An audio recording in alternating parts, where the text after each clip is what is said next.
Hello and welcome to the 2016 Jesse Daniel Ames Lecture in Feminist Studies.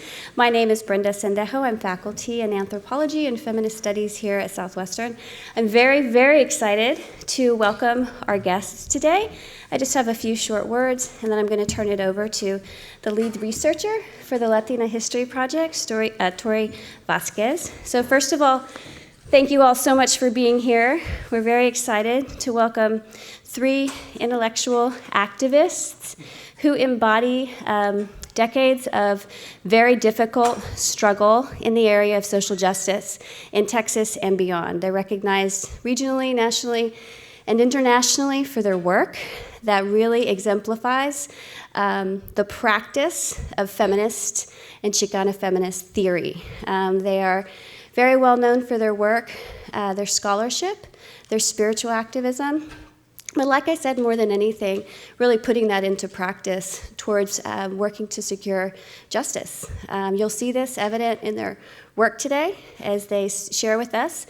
I've had the privilege to know them for a number of years and have been the recipient of their generosity in sharing many hours of interviews with me, of their conocimientos, their ways of knowing, and it is such a privilege and an honor to have you, two of you, Maria Elena and Marta Cotera, back to Southwestern, and to welcome Dr. Leyva to Southwestern for the first time. It's been such an honor. This program has been brought to you by the generous contributions of several sponsors I'd like to mention, including the Latina History Project, a collaborative here at Southwestern University, co-sponsored and funded by the Summer Leaf Foundation. We're very happy to be part of this faculty-student collaborative that incorporates library staff as well. I'd like to acknowledge our student, staff, and alum researchers for the Latina History Project, Tori Vasquez, Stephanie Garcia, Denise Ovale, Adriana Romero, Charlotte Nunes. Thank you guys so much for your work. And none of this could be done without the fierce and feminist leadership of Dr. Allison Kafer, an amazing ally in all of this work, and my co-director in the Latina History Project. I also like to acknowledge Kelly Lassard. There are an immense number of details that go into these kinds of programs. This could not be done without the tireless efforts of Kelly and Tori, who together just really made this happen, and I'm so very excited and thankful. Our sponsors also include the Global Citizens Fund, the Feminist Studies Program, the Department of Sociology and Anthropology, the Department of History, the Department of Philosophy, the Representing Gender Paideia Cluster, the Latin American Border Studies Program, the Diversity Enrichment Committee, and the Department of Religion. Thank you all very, very much for your support in making this happen. Again, I'm incredibly honored to share with you this year's lecture, and I'm going to turn it over to Tori right now, who's going to do introductions, and then we'll get started with the presentations. Thank you.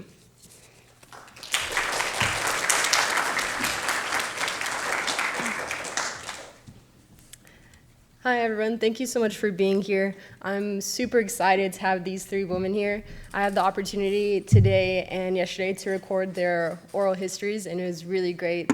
I can't wait till they talk. And two of them, Marta Cotera and Maria Elena, who are from Austin, I had actually met before this, just being out in the community, which I think says a lot that I just ran into them because they are always out, constantly working, busy 24/7, as well as Dr. Leyva, but we'll go ahead and get started. So the title of Dr. Yolanda Chavez Leyva's work is Carrying the Sacred Bundle, Reflections on a Historian's Work. Dr. Yolanda Chavez Leyva is a Chicana historian and writer who was born and raised on the border. She specializes in border history, public history, and Chicana history, and is the founding director of the Borderlands Public History Lab and co-founder of Museo Urbano. She also directs the Institute of Oral History. She served as the chair of the Department of History and is an associate professor. She has spent her life listening to and now documenting the lives of people who live on La Frontera. Her life calling is that of Tamachttiani, Nahuatl for teacher, and she works to learn from Huihualatoli, the ancestral teachings of ancient Mexico. Dr. Leyva is currently revising a manuscript titled Cruzando la Línea, Mexican Children on the Texas-Mexico Border, which investigates the ways in which the presence of children has shaped the border historically. She has published numerous articles on Chicana, lesbian, and border history. In addition, she has published poetry in Ishwa, La Voz de Esperanza, and Cantos al Sexto Sol. Our second presenter of the night is Marta P. Cotera, and the title of her presentation is The Feminist Lady of Guadalupe, Liberating Vírgenes, Lloronas, and Malinches. Marta P. Cotera is nationally recognized as a feminist historian, independent scholar, and former activist at the UT Benson Latin American Collection. Currently, she is National Advisor for the Chicana por mi Raza digital project. Her writings include chapters in Bronze Womanhood and Florecimiento Cultural del Pueblo Mexicano Chicano en Estados Unidos, as well as the groundbreaking feminist text Diosa y Hembra, History and Heritage of Chicanas in the U.S. and the Chicana Feminist. Other writings include over 100 essays, articles, and book chapters on activism, civil rights, feminism, and Latino history. She is a founding member of over 23 local, state, and national organizations advocating for women and families. Awards and honors include the Sor Juana Inés de la Cruz Award, the Raza Award for Outstanding Individual Effort in the Latino Community, the Image National Award for Advocacy, Outstanding Hispana Historian Honoree at Las Tejanas Symposium, Center for Mexican American Studies, UT Austin, and numerous other national, state, and local awards for scholarship, leadership, and civil activism from 1964 to the present. And our last presenter for the night will be Maria Elena Martinez, and the title of her work is Keepers of the Seed. Maria Elena Martinez holds BAs in Spanish and History from North Texas University and MD in Elementary Education from the University of Texas at Austin. She has worked in private and public education for 34 years in the area of bilingual education as a classroom teacher and instructional coordinator. Prior to that, Maria Elena was involved in education reform and electoral politics during the Texas Chicano movement of the 1960s and 70s. She was the first woman to lead a political party in Texas as the last state chair of La Raza Unida Party and an active member of its women's caucus, Mujeres por la Raza Unida. Since 1933, she is engaged in the study of shamanism through the Foundation of Shamanic Studies and trained with Mexican curanderas, including Zapotec curandera Doña Enriqueta Contreras from Oaxaca, Mexico. Maria Elena is on the Women's Council of Alma de Mujer Central for Social Change and has been instrumental in helping to coordinate educational, spiritual, environmental, feminist, and activist activities and efforts at the center. So without further ado, if we could all welcome Dr. Leyva.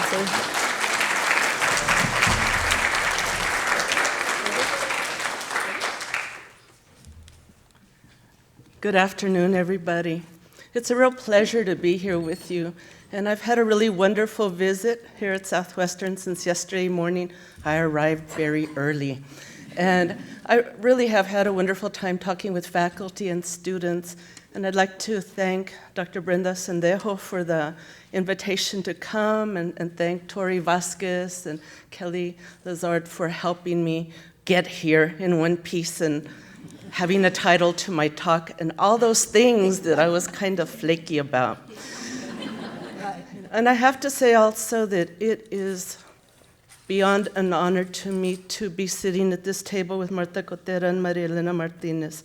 When I arrived in Austin in 1975 as a sophomore to UT Austin, they were already magnificent activists in the community, and I used to, and you don't know this, follow you around and admire you and your work. So to be here with them is an amazing experience. As Tori said, my talk is titled Carrying the Sacred Bundle, and I'd like to start with an excerpt of a poem.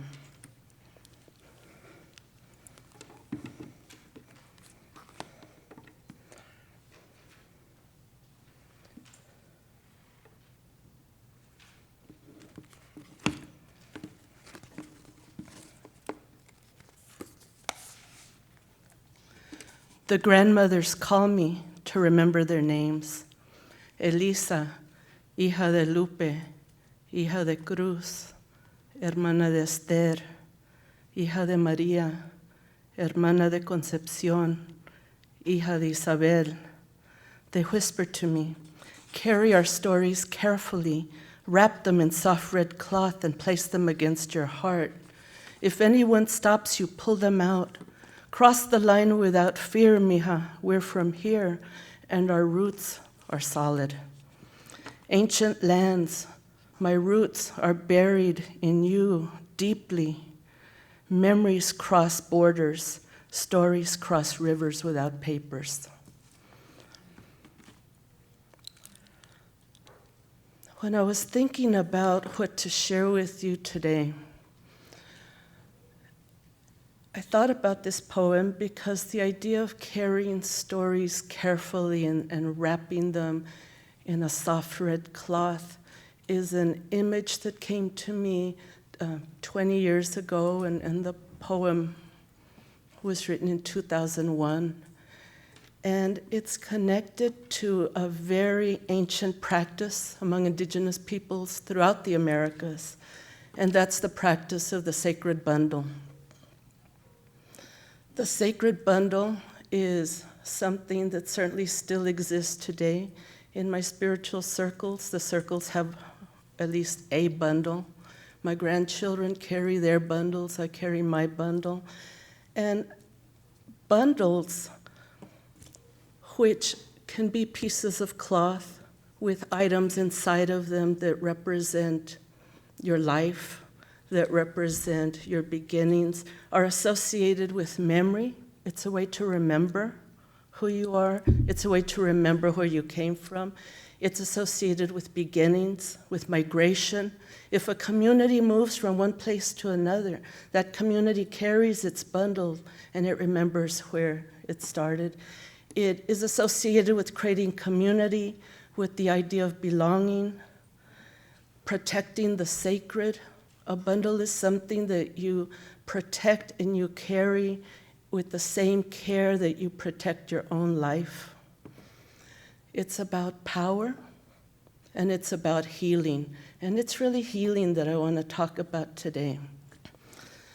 I began studying with traditional healers when I first got to Austin at 19, and studied off and on for decades. And I was telling a student earlier today that one healer, when I was in my 40s, looked at me and said, and he was a very intellectual healer, "You have two paradigms above your head, I can see them. One is the academic, and one is the traditional." And I thought, yes, that's exactly what I have in my head. And I don't know how to combine the two. What came to me through teachings of healers and scholars is the concept of historical trauma. And everything started to make sense to me about what is my role as an academic? What is my role as someone trained in traditional healing? Historical trauma is something that first came to be studied after World War II with the children of Holocaust survivors. And it started with psychologists, because psychologists started to see that the children of Holocaust survivors acted in ways as if they had survived the Holocaust, even the children that didn't know about their parents' experiences. So somehow that trauma was being passed on to the next generation. In the 60s, 70s, and 80s, Native American social workers and psychologists, Chicano and Chicana scholars began to also look at that concept of historical trauma. So historical trauma is passed on from generation to generation, whether the future generations know what it was based on or not. It can be created by something as big as a war of conquest, or something as intimate as your language being taken away from you. And it manifests itself in physical ways, emotional ways, psychological, spiritual, mental ways. And I could see it in my students, and I certainly could see it in myself. And going back to the example of language, one of the things that has really broken my heart is seeing young people in the classroom who are ashamed, who are made fun of, who are ridiculed for not speaking Spanish, You're Mexican, why don't you speak Spanish? You're Chicana, why don't you speak Spanish? And kind of the self-denigration that they also exhibit about that, without knowing that for 100 years, school districts throughout the Southwest not only prohibited the speaking of Spanish on school grounds only by Mexican-American children, not by Anglo-American children. They taught Spanish to Anglo-American children because Anglo children were expected to grow up to be the employers of Mexicans and would need Spanish. And it was not just saying, don't speak Spanish. It was corporal punishment. It was being paddled with a board. It was being put under the desk of the teacher to sit at her feet. It was being made to wear something that said dummy. There's one oral history in our collection that talks about one school where children who were caught speaking Spanish were sent to the coach, and the coach would hit them in the head with a big athletic ring that he wore. So without knowing that history, that traumatic history, people turn that inward and say, oh, I'm so stupid, why don't I speak Spanish? But it comes from generations of parents being punished as children and wanting to save their children from those experiences. So historical trauma manifests itself in many ways and through many kinds of traumas. Well, in thinking about how to address these issues of historical trauma and thinking about what do I carry in my sacred bundle, what practices do I carry, one practice that has been very important to me is to connect students, not just connect students to each other, connect students to our communities, and connect students to our traditions. So for years, I would take my students to a very beautiful place, as you can see on the slide, Nahuatl University in Ocotepec, Morelos. And it was an educational institution that had been founded by radical theater people and radical musicians and very amazing muralists. It was, well, it is, I shouldn't say it was, but it is in the town of Ocotepec, which is an indigenous town outside of Cuernavaca. And we would go there and we would study very alternative perspectives on Mexican history, on indigenous history. And we would travel to indigenous villages. So if you see that smaller picture on the right bottom corner, that's one group of students. The man in the middle is Don Jairo Juarez, who is an elder in the town of Ixcatiopan, which is where the bones of Guatemoc, who was the last leader of the Mexica people, his bones are buried there. And the family of Don Jairo has been charged since the 1520s with keeping that history. And it was a secret history until the 1940s. So we went and we talked to him and asked him about that history. We were able to connect to the traditional teachers, to the maestras and the maestros. And I put pictures of two maestros that were very generous with their knowledge and their time and their teaching. Don Aurelio in Amatlán de Quetzalcóatl. Don Aurelio is a healer. He is the most respected elder of that village. And what he was showing us there was how to make a tincture to cure susto. Do you know susto? Susto's fright, but it's like traumatic fright. And the tincture was made, it was really gross. It was made of many poisonous things. So it had centipedes, it had spiders, it had scorpions. And the way that he would use it is when he was working on a person to get rid of that fright, he would put some back here on the back of the neck. So he looked at me and he said, you have susto. And I said, put it on me. And so he was putting the tincture on me, and didn't feel anything, and I thought, well, I don't feel anything, I feel normal. But someone was taking pictures of me as it was happening, and I was so shocked to see my face because my eyes had rolled back in my head, and I was like kind of crunchy like that. And I thought, oh, yeah, that's powerful stuff. And Doña Filomena Parra, who is a midwife and an herbalist in a town nearby, Coajumulco, she is the medical care for her community. She also is an activist in stopping the logging of the mountains around her community. The community is very impoverished. They don't have running water. They don't have electricity. How they do have things is through generators. They collect rainwater as their water source.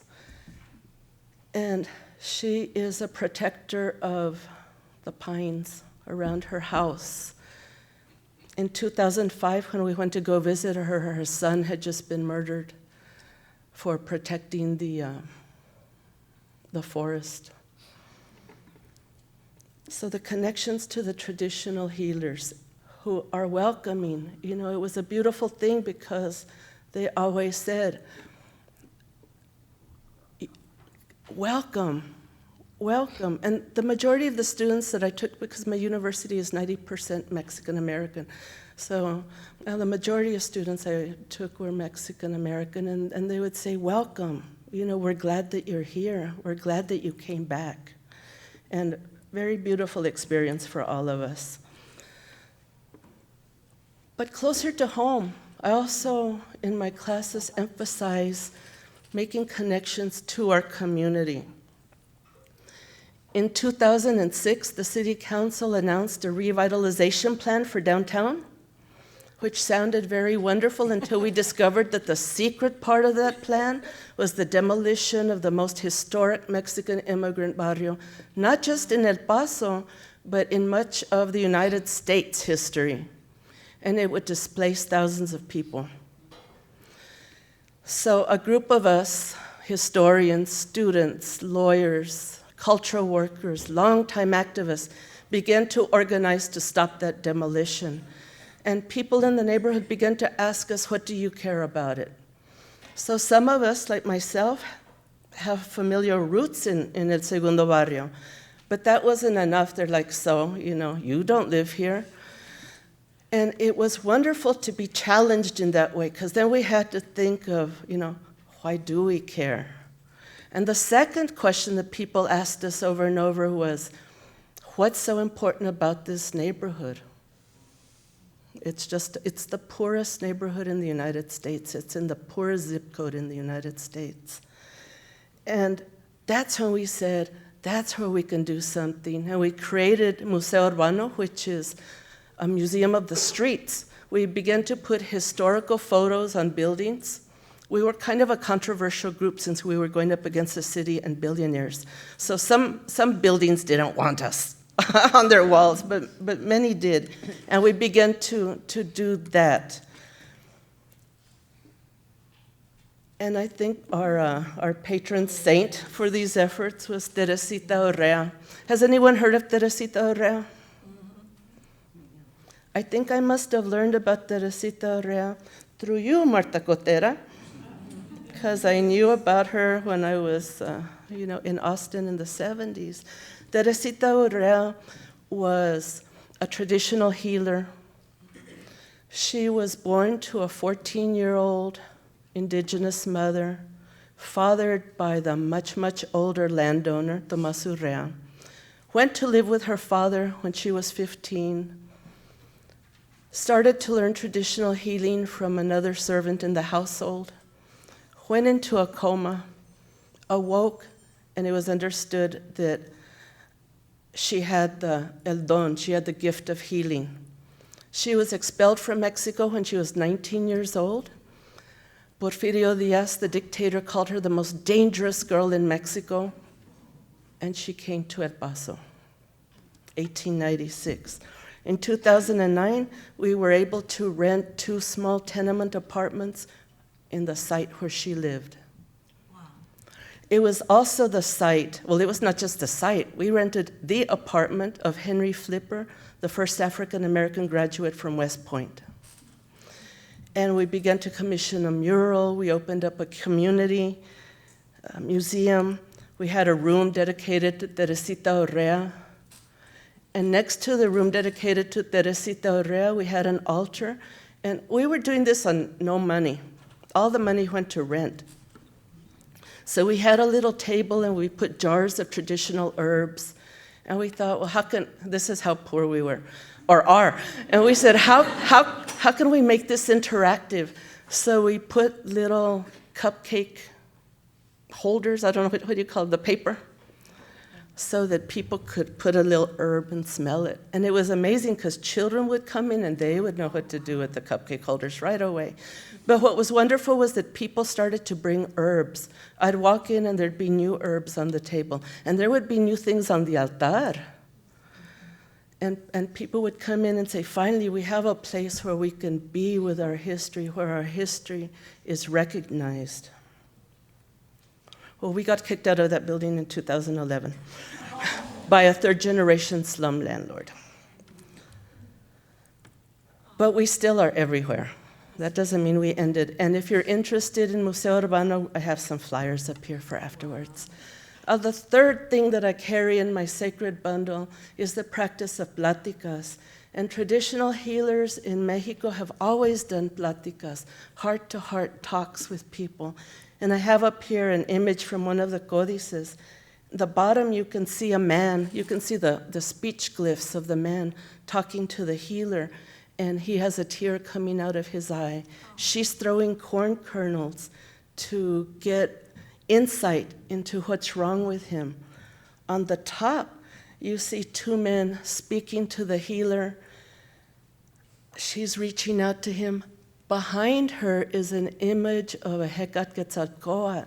A Hecate Quetzalcoatl is the energy or the spirit of communication and of wisdom. So the healer is coming to them with communication of wisdom.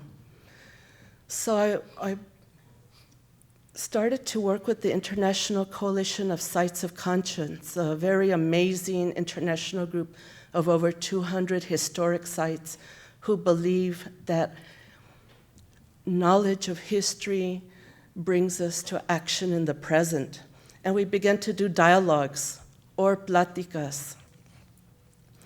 And there's an image here of one of our pláticas at a place called Café Mayapan, which is run by La Mujer Obrera, an organization founded over 30 years ago by a Chicana activist and displaced women garment workers. And we were talking about immigration, and to talk about immigration on the border where we live the effects of what the media says, of what the government says, of what the laws say. I was telling someone earlier that every day I see the Border Patrol ride on their bikes through my campus. I had a drone over my house the other day. I live in an immigrant neighborhood. So to have those dialogues was very intense. What we had people do here is we put up a laundry line. How do you say it? Tendedero?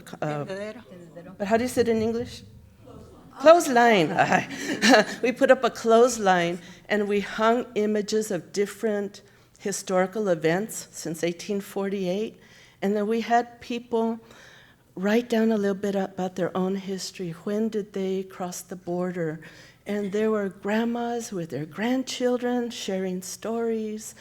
And then we asked them to go tape their stories under the photo that best fit, because that allowed them to put themselves into the bigger history. It wasn't just, oh, we crossed in 1914. It was like, look what was happening in 1914.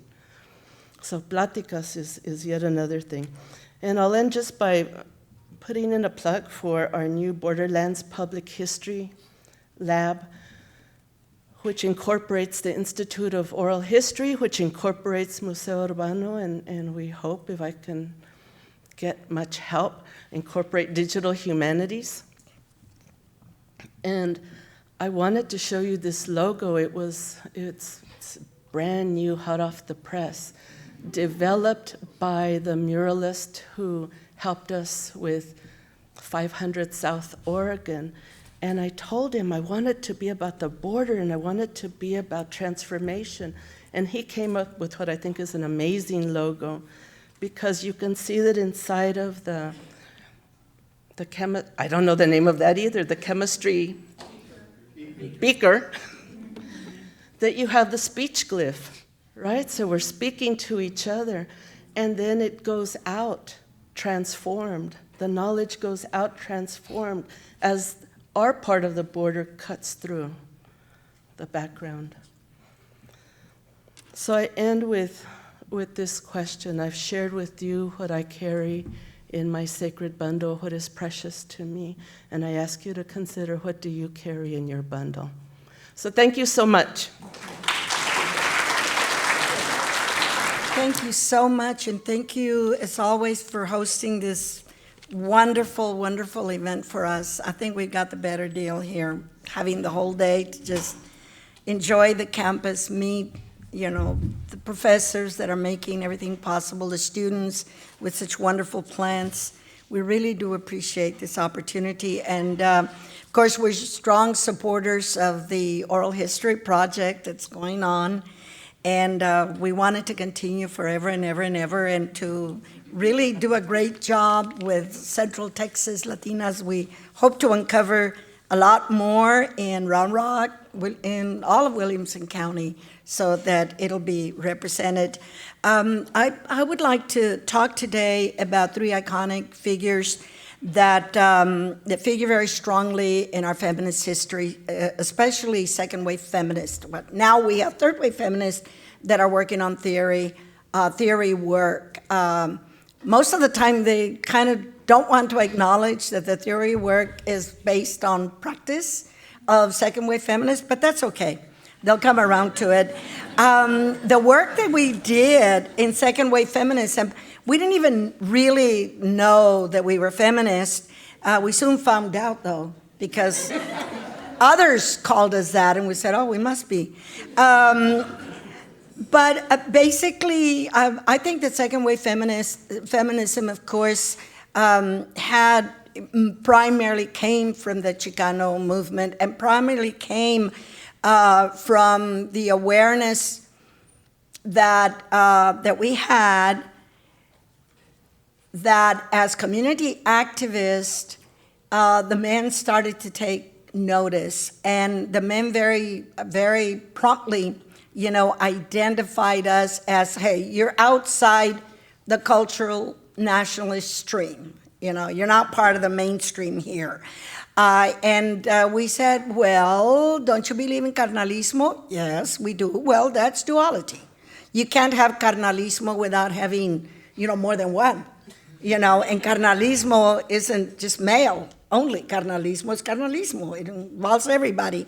And the other is political familism. Don't you believe, and aren't you based on political familism? Okay, well, that involves families, and families aren't just one gender.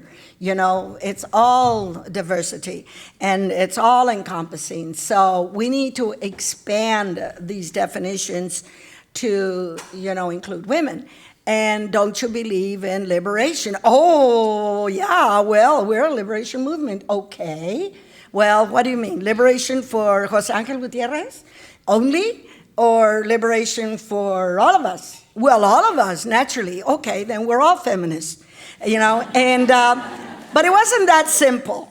It wasn't that simple, because it was like, okay, so how do we manage this?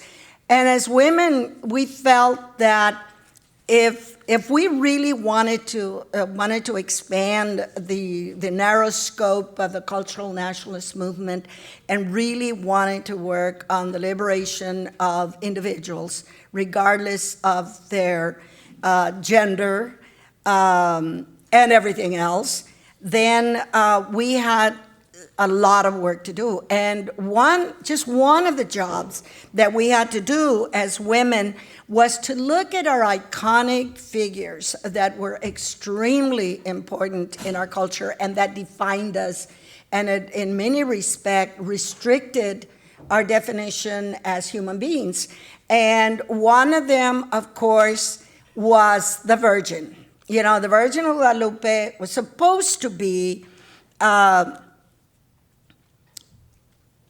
everything positive. However, for women, it became very restrictive, as men primarily, and sometimes other women, chose to identify her in a very narrow way as the European version of the Virgin. A passive, nurturing figure, but passive. And so we, to begin with her, had our work cut out for us. The other one that was definitely more negative figure was Malinche, Doña Marina Tepenal, who was, as you know, the interpreter for Hernan Cortés, and who came over the years by male definition to be defined as the traitor of all traitors, to trade the whole nation. And therefore, even then, in the early days of the movement, if we practiced feminism, or what they considered feminist practice, and that was just activism, it wasn't anything related to women. But if we did that, we were called very often malinchistas. That was the word used throughout the Southwest and in Mexico forever and ever for a traitor to cultural nationalism. The other one, of course, that we had to work with was La Llorona. And La Llorona is a very complex figure. I wish I had your bumper sticker. Honk, she has in her office, Brenda, if you've ever seen La Llorona. I mean, that's how prevalent she is. And you get goosebumps. If you've ever seen or heard, my daughter claims that you could dial La Llorona. You could dial a number and get on the phone and you would hear, whir, whir. And so, I mean, the Llorona was everywhere. And the Llorona, again, there was a close association with the old goddess, but also La Malinche, because they started saying after the conquest by the Spanish that La Llorona, although she was seen before, La Llorona was foretelling, the colonization. I think I'm gonna need some water. I'm doing Mario Rubio here. But the colonization. I'm sorry, pobre Mario. I felt really bad about that. So we had our job cut out for us, because if we really wanted our women to feel liberated, our women to feel free to be activists, we had to resolve this issue.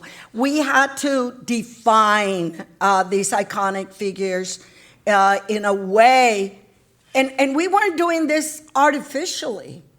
We were actually out of sheer genealogy, sheer DNA knowledge, and mainly because we felt so strong, and we still do, as women and as activists in our community and as doers for our community, and have been so strong since the colonial period, since 1848. We're survivalists, and so we felt so strong that we felt that we needed to do this. I mean, that we could do this, that the way that these figures were being defined with not the way that we felt about these figures, that intimately, we felt the strength of the Virgin, we felt the strength of the Malinche as a survivor and what she had done as a professional, because she was, and what La Llorona promised, what she represented, in terms of the plight of women, sometimes as victims, but also as a possibility for reclamation, of a people and a nation. So feeling this strong, we really felt empowered to make these changes. Oh, I love these images.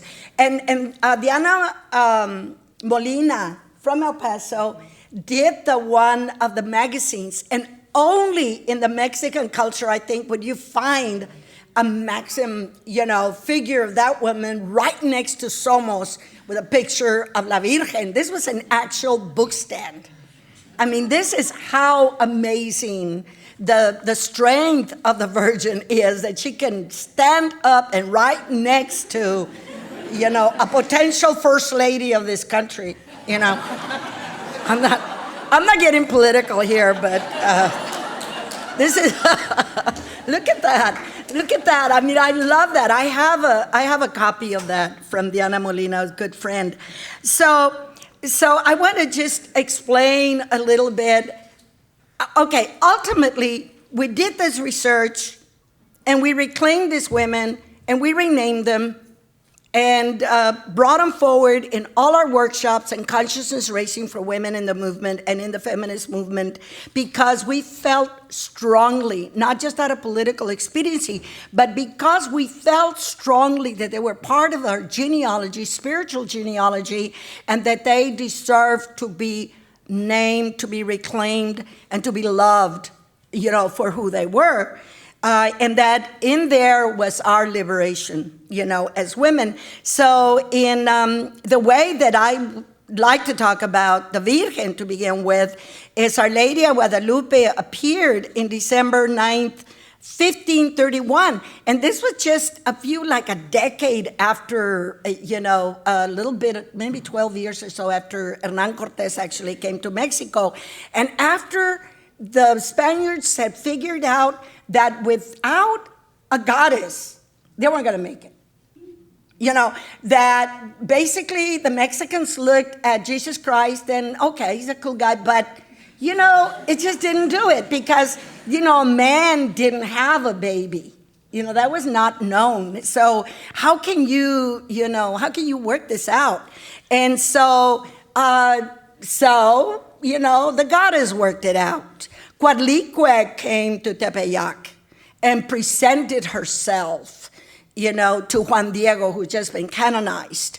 But she presented herself at the very place of worship of Tonatzin, the long genealogy, Teotihuacan, Tosi, Tonatzin, Coatlicue, and Coatlicue actually is on the cover of my book, Dios y Hembra. So we learned of Our Lady's appearance symbolically with disfrazismo. We related to that, the Nahuatl culture, sweet music, flor y canto, and flowers. In the narrative of her dialogue with Juan Diego in Nahuatl, in case there's any doubters, she didn't speak Spanish. She spoke in the native tongue. She announced her goddess lineage. She says, El Dios Inatusin, Mother of the great truth, Mother of the giver of life, Mother of the inventor of humanity is the way she describes herself, Coatlicue, Tonatzin, and Tosi. And Mother of the Lord of the near and close by of all things, she calls herself, Mother of the Lord of heaven and earth, Mother of Jesus Christ. Ahí Tonatzin and Coatlicue, I say, have emerged. She tells Juan Diego in uncertain terms that she wants her temple to be built in Tepeyac, where it still stands today. Then she appears to Juan Diego's uncle, gives her name as I have trouble with this, Trequalti Poo, she calls herself. And Spaniards say, oh, that sounds like Guadalupe, let's make her Guadalupe. The Morena, Virgen Morena, I've been to the convent in Spain, who was discovered in the Guadalupe River, hidden away. She had been hidden away for hundreds of years. So they named her Guadalupe. To the Aztecs, the name meant la que viene volando de la luz como águila del fuego. She comes from light like an eagle. Fire. The region of light was where the Aztec gods lived, and the eagle was a sign of the gods. Her compassion, authoritative message to the bishop, and the way that she appears to San Diego, not seated. She wasn't seated like a queen, but standing equal to him, and she was dark. She was one of the vanquished, a healer who heals his uncle, who makes it clear that she would champion and protect the vulnerable indigenous nation. Speaking directly to Juan Diego, she empowers us. She makes it clear the indigenous people will claim their space and their connection and relevance in the new society. And of course, within 6 years of her appearance, millions of Mexicans, indígenas had converted. It was very easy to convert once you had the duality, once you have that. And of course, she's called the Empress of the Americas for many, many reasons. But I'd like to say that if there's any doubt about who reigns and whether the goddess creator is back among us, I tell this, in the Assertiveness training, I tell this joke. And in the joke, there's Carmencita, and she's praying. There's two icons. Está la Virgen de Guadalupe, and then there's Jesus Christ on the other side. And Carmencita is working to the Virgin. And the deacon, the sacristan, he wants to leave. He wants to sweep up and go, and Carmen won't go away. She's praying. So he says from behind Christ, he stands behind the statue and says, Carmen, I've heard your prayers. Go home. And Carmen just keeps on praying, and then he gets very annoyed and says it a second time. And the third time he says that, Carmen says, Jesus, be quiet. I'm speaking to your mother. So that, I think says it all. And the other thing that is so unusual, and my husband and I were talking the other day about how unusual this is. If you think about it, Guadalupe is a name for men or women. You can be Lupe, you can be a male, or you can be Lupe, you can be a woman. The duality. Jesus is a name for men and women. And for people that are scholars and that have studied the development of Christianity, Jesus was a part of the reformist Jewish faith, and his attributes that are very, very matriarchal, actually, his attributes come from the wisdom goddess Sophia. So for me, as a child, having studied the Bible, oh my gosh, the Bible is the only thing I was able to read. I was allowed to read forever. So by the time I was 12, I read it twice. And I was telling in my interview, I was telling Tosi that Tori, I'm sorry, I want to call you Tosi now, la reina, la goddess. I was telling her that I loved it because it has everything, sex, good poetry, good literature, history, good stories, violence, what's not to like. So I loved it. And when I met the author of The Wisdom Goddess, which traces a genealogy of Jesus' attributes to the goddess Sophia, I thought, no wonder I like him so much. He's a metrosexual, And so I told my husband, did you know that Jesus Christ was a metrosexual? And I said, and you know what? You're such a wonderful guy, and you're so nurturing, and you're such a good cook. You've got everything. I said, you could be a metrosexual. And he says, oh, does that mean I can have sex on the bus? I said, no. He totally ruins all our intellectual discussions that way, But Our Lady of Guadalupe's indigenous nature separates her from the traditional Marianismo ideal that was important for us. Guadalupe, even today, is seen as a representation of the Virgin who stays with us. Like the goddess of long ago, or our goddess ancestors, Guadalupe has a job. She's an activist virgin, She stays with us. She doesn't just ask and then disappears, And I always thought about, what's this about the virgins disappearing? La Virgen de Fátima, se aparecen y luego ya se van. Y luego vienen y luego ya se van. And Guadalupe doesn't. Guadalupe is there all the time, day and night. You can call on her like all our women, like all our feminists, all our spiritual women. And so she was very, very, very important. We see her, and women that have been Guadalupanas and other women that have been interviewed, they see her as a power of memory, as justice, as solidarity with the oppressed, as belonging, as unconditional love, the power of expressed feeling and sharing. And so we recovered Guadalupe not as a passive virgin, but as an active goddess, like the goddesses of long ago. The goddesses of long ago, they all had job descriptions. You know, they were all the goddess of health. They were the goddess of corn, young corn, old corn, mature corn, middle corn. Or they had jobs, you know, helping women give birth. Or they had jobs, but they all had jobs. And the male gods also had a lot of jobs. And they were supposed to be right there on the job. You know, they weren't somewhere else wandering around. And so Guadalupe, that's what we did with her. Now, the challenge of Doña Marina, oh my gosh, I grew up with a family that understood, a family that didn't like the Aztecs, first of all, because we were from North Mexico. And North Mexico paid tribute in order not to have them come knocking on the door, you know. And so like a lot of provinces, like Oaxaca paid tribute, everybody paid tribute to keep them away.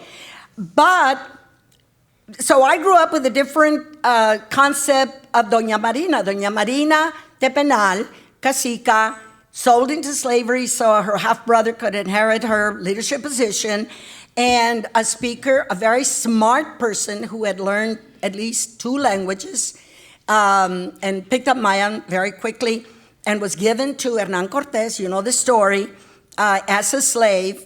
But as she was very beautiful, supposedly, and very smart, according to Bernal Díaz del Castillo, we grew up with her as a mediator, with her not as a bad person. She apparently was also a follower of Quetzalcoatl, who was not Huitzilopochtli, the god of war, but the god of peace.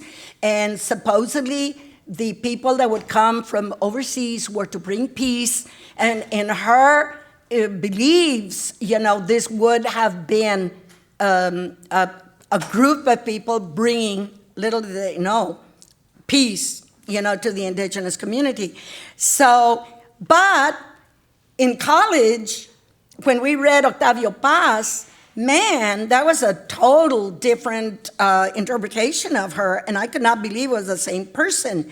You know, he calls her, Doña Marina becomes a figure representing the Indian woman who was fascinated, violated, or seduced by the Spaniards, and as a small boy will not forgive his mother if she abandons him to search for the father, and there comes the connection with La Llorona as well. The Mexican people have not forgiven La Malinche for her betrayal. She embodies the open, the chingado, to our closed, stoic, and passive Indians, and she represents that. Her passivity, he continues, Octavio Paz, and he's a philosopher, unfortunately, is object. She does not resist violence, but in an inert heap of bones, blood, and dust, her taint is constitutional and resides, as we said earlier, in her sex. This passivity, open to the outside world, causes her to lose her identity, and she is the chingada. And I when he was at the University of Texas, I never went to any of his lectures. I did not trust myself to stand there and not scream at him that if he wanted to be the son of the chingada, he was welcome to be that. I did not consider myself that as a Mexican. Okay, so there's where we were. So we recovered her by giving her spirituality, by giving her intellect, diplomacy, and by attributing to her, you know, wonderful feminist values. You know, she did what she had to do. She was a survivor. She was a slave, and she rose above that. She had a child with Cortés, and he was made Knight of the Order of Santiago, and she lived out he gave her away to somebody else. She was a slave, you know. But we reclaimed her, and we said, no. That means that all the women who had mestizo children, are you saying, are that? And we just refuse to be that. We refuse. We won't take it. And that's the thing with women or men. You don't have to take what tax people put on you. La Llorona is a wonderful, she also has a goddess genealogy.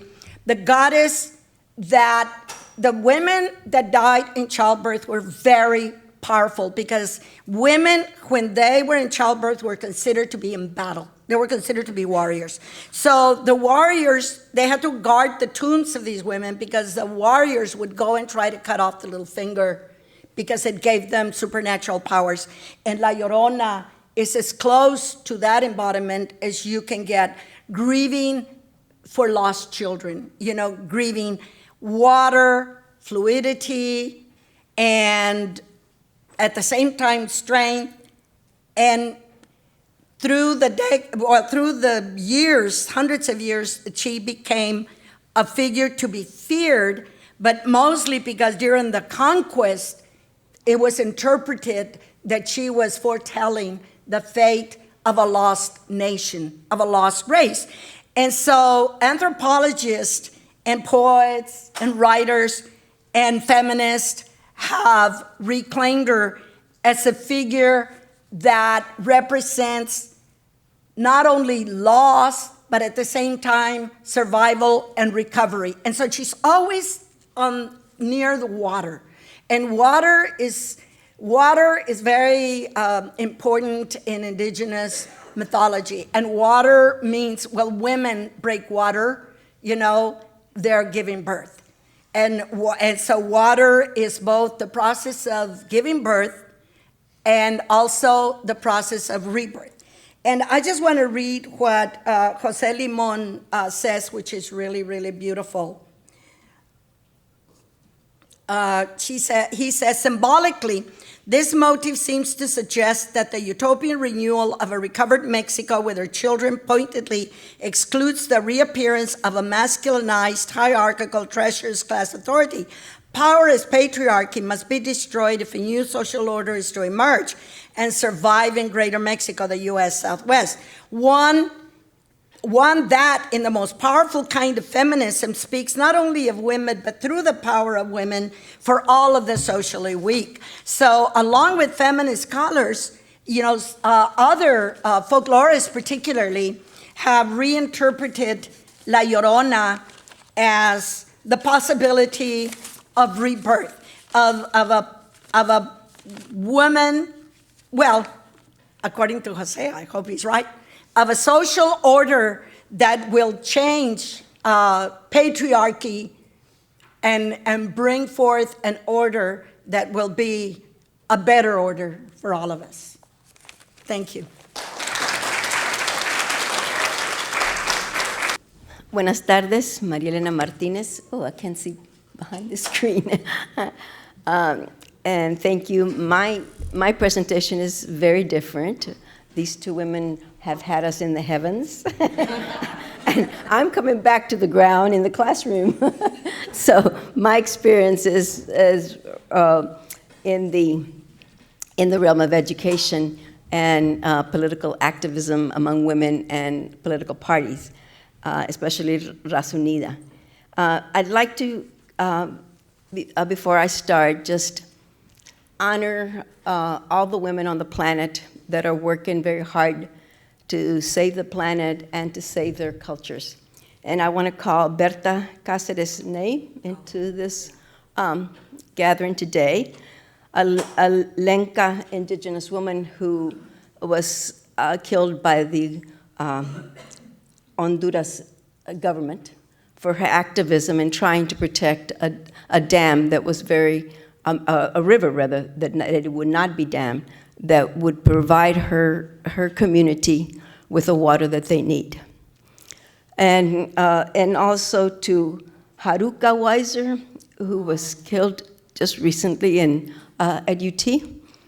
And just as a symbol of what women are facing in terms of safety for their lives. And so I think it is important that we acknowledge that the voice of the female, the feminine voice, is needed in every sectors, in our communities, in universities, in schools, and in spiritual gatherings. It is important that the women be vocal again, and that we are giving you the seeds of our experience and turning over you to the young women in this audience, and also the young men that support women. So thank you for having this wonderful dialogue, and I wanted just to honor these two women and hold them in in my prayers. My presentation is different because I am going to share with you my experiences I've gone through life and the areas that I have worked. My grandfather, Pedro Cuellar, did a healing on my brother, Alejandro, who was just a few months old, and I got to witness that healing, not understanding it, because I was very young. I was young at the time. But that left an impression and a really beautiful feeling of how he was able to do a curación, a healing on my baby brother. And Alexander, my brother, just died this past year. So I wanted to that little seed that my grandfather left me was a very precious seed for the work that I'm doing now spiritually. Also, my grandmother, Josefina, I was 4 years old because I lived with my grandparents when my dad was overseas in World War II. And I got to witness my grandmother, Josefina, in a sense, approach a storm that was coming toward the house. And I saw all this activity of my aunts covering mirrors and bringing out candles, and I wasn't sure about what was going on. And then I saw my grandmother, she had a cross, and then one of my aunts went to the kitchen and brought her a knife. And she stood facing the storm as it was approaching the house, and she said prayers, and she made the sign of the cross with a knife. And those two memories have been part of my deep memories that I have. And as I've gone through life, my current work now is in the spiritual realm as a shamanic teacher as well as a healer. And I've had the privilege of working with and meeting two curanderas that have brought me to a different, my second career is that of, in a sense, a shamanic teacher and also a practitioner in working with women and men and children. This has been a new approach to being on the planet, and one that I have found, especially for women.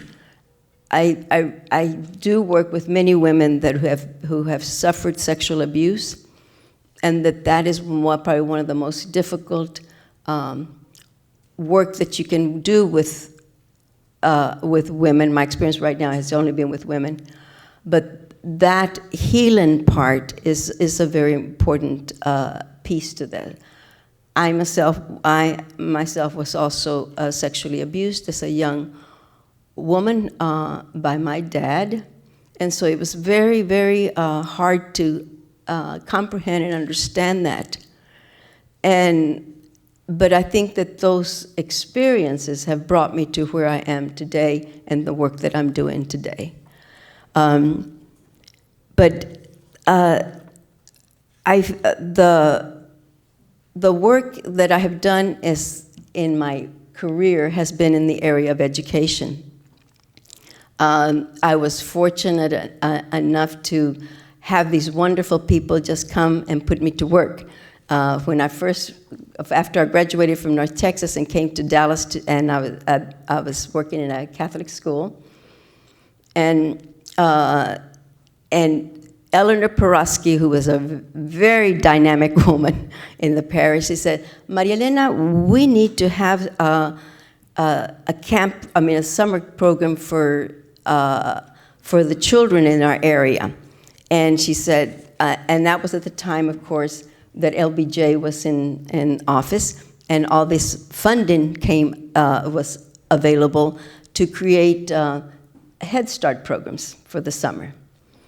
So Eleanor encouraged me she said, would you help me do the teaching? And I was given the privilege to recruit these children in their communities. And I saw firsthand poverty. I saw firsthand, individuals, children that were needing an experience in the schools before they went into first grade. And so it gave me an opportunity to be part of a program that was so needed for certain students as they prepared to go into school. So that was kind of an awakening because it took me into a community that a big difference in the way it was a project, pretty well, it was African American, and you could tell the children that had gotten guidance and rules and some guidelines, and then there were other children that were totally just unprepared, that at one time I came into the classroom and they were jumping on the tables.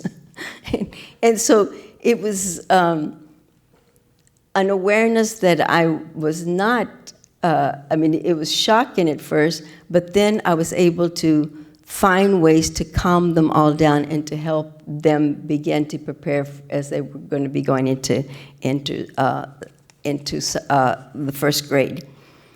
I just happened to be at the right place at the right time, is what I tell people. After that experience with Head Start, and I was ready to move on, I met Dr. Arenas, and he says, you need to go to Austin and work on your master's, and you need to contact Marta Cotera. And I said, okay. And that was that Marta Cotera that he was sending me to. So for me, I feel like people have been there to guide me to that next step of where I needed to be. And so I did come see Marta Cotera, and she put me to work.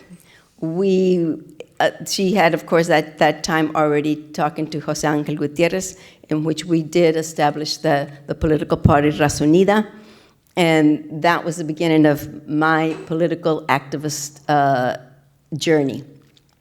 And it was interesting to see the difference between the women that came to the conference.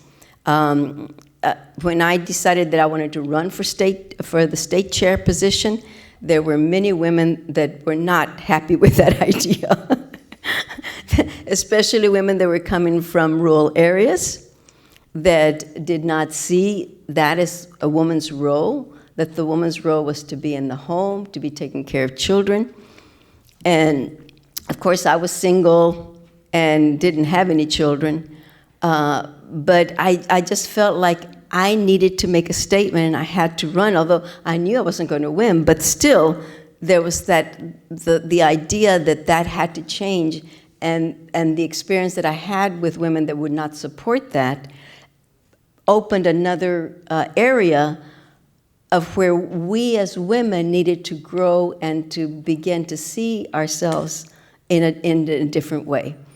So these experiences have helped me to encourage young women and my students as I went through school and worked in the public education, to encourage them to have a voice and to really explore what it is to be a female, and to challenge many ideas that are in the home and begin to explore other fields. So I was grateful to meet Juan and Marta Cotera because they moved to Crystal City, and then of course we went there at the time where the struggle was, or one of the challenges was that the cheerleaders and the homecoming queen had to have parents that had actually graduated from high school, which is of course ludicrous because most of these young women were the first to go through high school and graduating.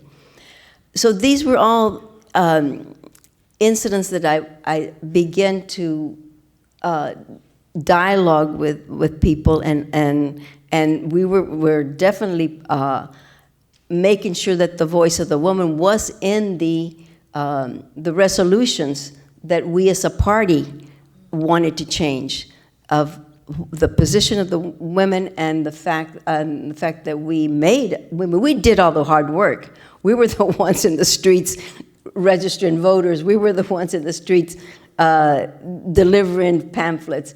And it took a lot of courage, for women to actually say, I am going to run as a state chair, I'm going to run as for governor, whatever it was. And at the time, I really didn't have a plan that's what I really wanted to do, but I felt like we had to do it. And that it was important that we help them see that and encourage them. And of course, we did have a great presence of women in the Raza Unida party. The work that I did in the elementary school, it was perfect time in which the school that I went to work was the first school in which we had a Chicana principal, and bilingual education was at that time a very popular program and was being funded. So I had Marta's children in my classroom, as many, and it was a way for our culture and our language to be incorporated into the school system, and also to be able to meet and talk to the parents and encourage their children to excel as much as they could, and to honor the culture and the language and the value of that.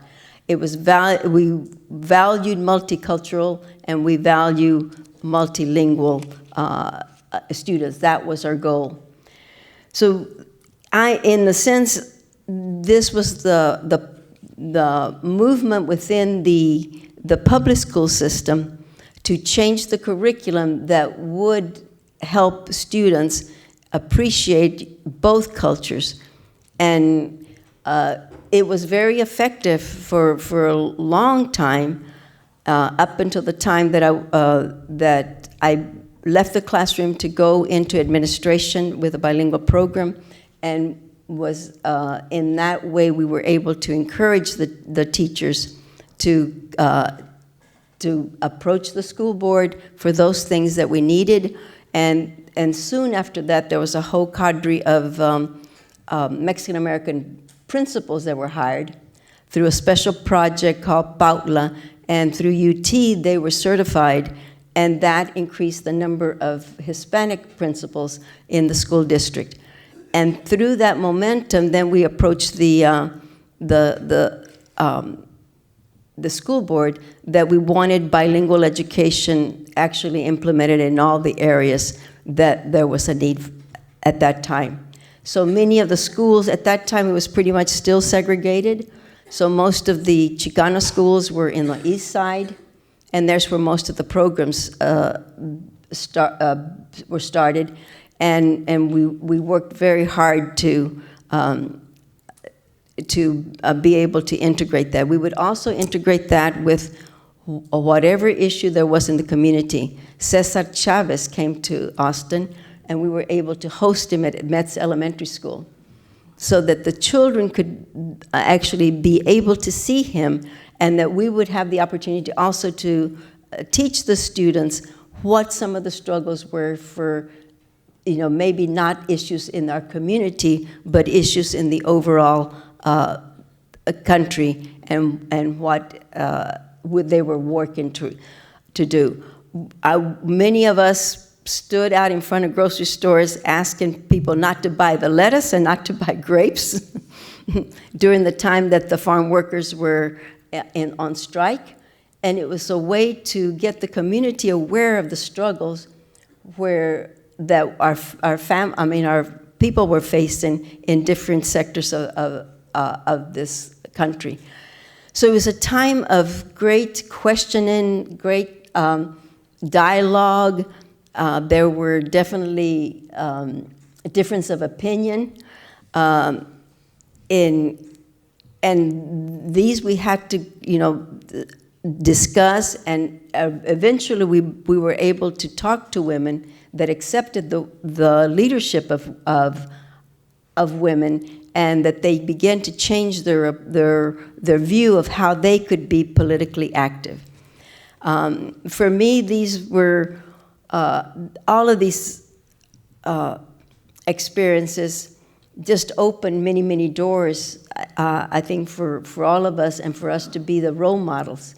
And we became more encouraged as we were able to continue. We then began to ask publishers, textbook publishers, that we wanted our history also included in the textbooks.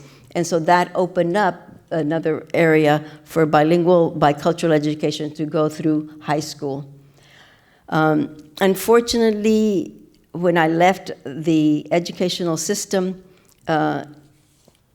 everything changed very rapidly after I left, and that's when state testing came into being, and that many of the programs were all the instruction changed completely. Okay, so these are just issues that we have had to confront as we've gone through the educational sector, and now we have really many communities now that are inclusive of our history, and also the idea of being multilingual in a nation. We're the only country that sends monolingual diplomats all over this planet. And every other country that a diplomat comes to this country, they are multilingual. So we are far, far behind, and those are the things that are awareness that we need to, as Americans, be aware that we're a monolingual country, and that's not good. So thank you so much, and thank you, Brenda, and this university for supporting this kind of dialogue.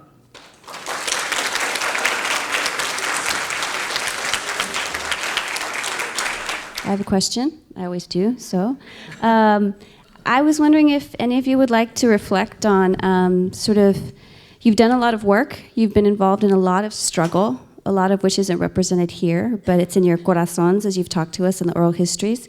What would you like to see for the future? What are some of your wishes for either the work of future generations or the education system, politics, scholarship? What are some of the things you'd like to see happen? I would like to see just decency in this country. I mean, if I look at the politics today and the discussion of our presidential candidates, I never thought I'd live to see what I've seen. I'm very worried about that.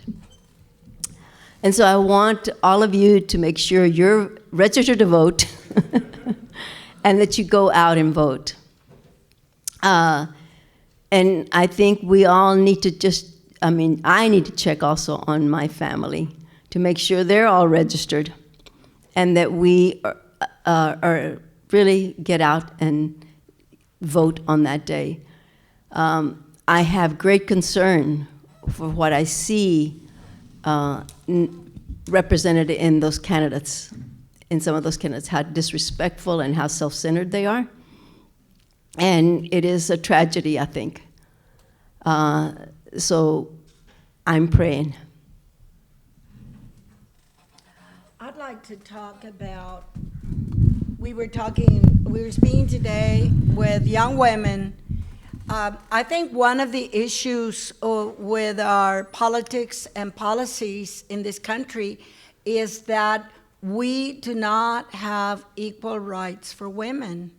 And so everything escalates remarkably when you have not only minority communities that are being discriminated against, but 50% of the population has no equal rights. And I think people are unaware that the reason why protections for women in domestic abuse, protections for children, and protections for women in terms of choices in health affairs are reflective of the fact that we do not have equal rights. And it's become a serious issue because you cannot have this kind of abuse and lack of representation and have ethical and moral dialogue in our politics and in our policies. It's just not possible when you have the freedom to do the kinds of things that people feel empowered and privileged, to do and to speak of. I think the question of what do we want for the future is an important question, and I appreciate both of your answers. When I was, when I was a teenager and I became politically conscious, I was pretty sure we were going to change the world. Yeah.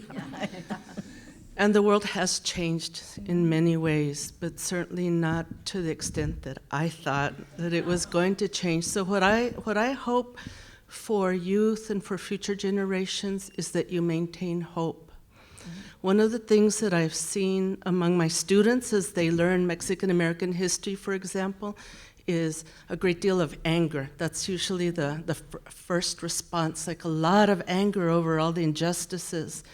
And I tell them, anger is good, but hope is better. No movement for social justice can move forward without hope. Because if there's no hope, there's no point. So what I always hope is that hope lives on.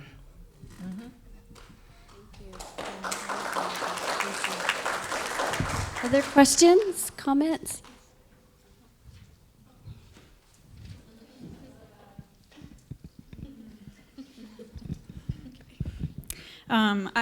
This question is for Marta. I was just interested in the way you redefined these historic figures and symbols.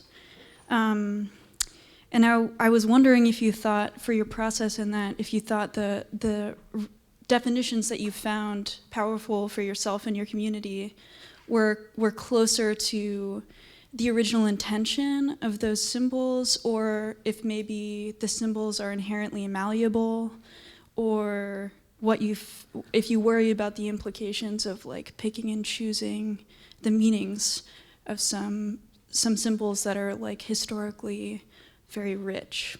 Does that make sense? Yes. I think to begin with, for some reason, and I don't know if this is a case for most women, these symbols were different already for women than they were for men, I think. So our feelings were confirmed, once we put forward the genealogies. So one of my jobs as a bibliographer and historian was to uncover these resources. And that's what I did in Dios y Hembra. A friend of mine, Irene Black, called it primitive text. And it was basically a resource guide to Mexican American women's history. But back to the symbols, we weren't looking for reinforcement. We already had the feelings that La Llorona was looking for something. And it was a reformation from us as women, that the Virgin Virgen de Guadalupe was not the same thing as the Virgin Mary, the white virgin, that she was definitely different. And that La Malinche, pues qué diablos. I mean, what was she gonna do? What? You know, what will you do in that situation? And I think it's because women, basically, even when they're little, when they're very little, they're a lot more practical because women are always grounded in reality. You know, reality. And that's why when we discovered these genealogies, you know, it was really wonderful. And it was a nice discovery. We were not making things up, and that was nice. You know, knowing that we were not making things up, and that there was actual research. In my case, the fact is, though, as I was speaking to a history professor from here at noon, the fact is, unfortunately, we're not bilingual. And a lot of the materials that I used were in Spanish. And if there would be more availability of materials in Spanish, you know, it would be, I mean, in English, it would be wonderful if more people read Spanish. But to get back to that, in the process, we always also discovered that for us, having the Virgin present was to have the goddess present. And it was like a seamless genealogy. You know, like knowing who your mother, your grandmother, you know, is. And we also discovered that for Anglo women, or for the, you know, English history, it's very different because the break was in the 6th century. You know, when St. Patrick destroyed the female religion, the last vestiges of female religion, and then, you know, Catholicism continued, but the image of women was very different, and it was through the prism of the church. Then there was also, and of course, the cult of Jesus Christ was definitely male. And then there was a complication of the Reformation, which further cut off the history of women in the Christian church. No more images, no more virgins, no more saints. I mean, even if they were slightly weird, saintly women, still they were present, and they were no longer present. So I felt that we were very fortunate that we had a seamless genealogy, whereas for women growing up in the English culture or Anglo-Saxon culture or other European nations, it was more difficult to recover those, you know, those ties. I don't know if that. You know, so it was easy for us. It was been a lot of fun. We feel very smug. Could I add something about symbols? Because I want to share an experience about how the symbols, like Guadalupe, is still a living and a flexible, in many ways, symbol. So one time when I took my students to Mexico, we went to the Basilica of Guadalupe. I had pneumonia on that trip, and I had a really high fever, so they said, why don't you just sit here under the trees and we'll go look at everything. So I was sitting there, and I'm a very devoted Guadalupana, Tonancinana, and so I was sitting there, and I started to think about Guadalupe and also Juan Diego, the man to whom she appeared, and thinking of their Nahuatl names. And Marta gave one name for her, and there's another idea that perhaps her name started with the word for snake, Guadalupe.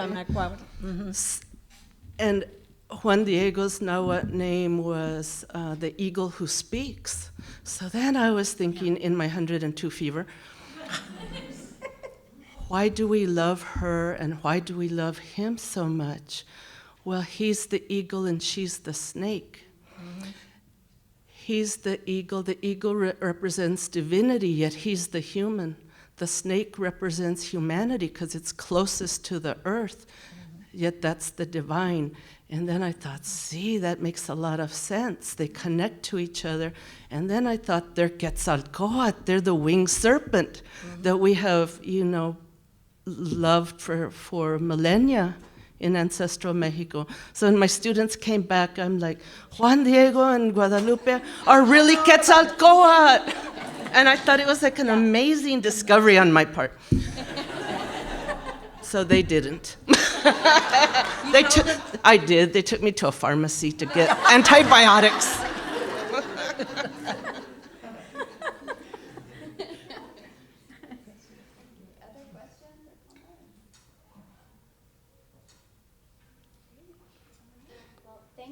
Thank you all so much for coming, and thank you to the